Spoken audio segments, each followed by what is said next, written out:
Ноокен районунун Сакалды айылынын тургуну Кубанычбек Салиевдин үйү электр зымынан чыккан өрттөн улам толук жараксыз абалга кептелген. Ал учурда 5 баласы менен туугандарынын үйүндө жашап жатат. Бүгүн камсыздандыруу уюму тарабынан 400 000 сом өлчөмүндөгү каражат үчүн сертификат алды.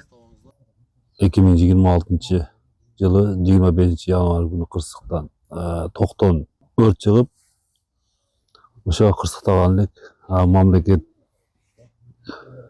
страхование кылып койгон элем үйдү 2 жыл 3 жылдан бери. Ошо рахмат страхованияга жардам берип 400 000 акчалай жардам кылышты. Мамлекетке рахмат.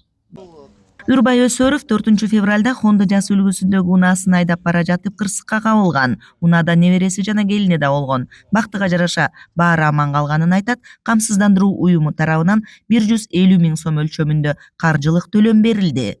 2026 жылы 4 февраль күнү жол кырсыгы болду. Машинеме келип отурган бойдон аркана келип машина урду. Кудайга шүгүр деген экенмин.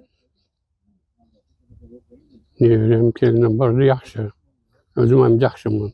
Барды документтерди кылды. Кудайга шүгүр. Кыстырактын пайдасын көрүп атабыз. Ноокен району боюнча турак жайларды, унааларды камсыздандырууда бир топ ийгиликтүү иштер аткарылды. Алсак 2025 жылы турак жайды камсыздандырууда жалпы 11 464 турак жай камсыздандырылган. Ошондой эле 2026 жылдын январь айында 968 турак жай камсыздандырылды. Ошондой эле мамлекеттик камсыздандыруу уюму тарабынан быйыл 2026 жылы 2 турак жайга, андан кийин 3 унаага камсыздандыруу атайын сертификаттары тапшырылды.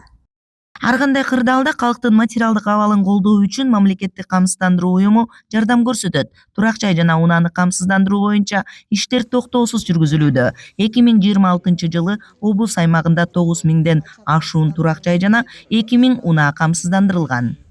Жалал Абад облусу боюнча 214 000 турак жай катталган. 25 жылы 80 000ден ашык үйлөр камсыздандырылды.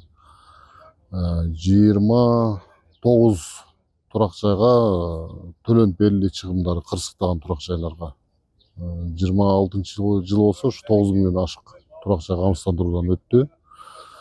16 кырсыктаган турак жайга төлөнүп берилди төлөмдөр.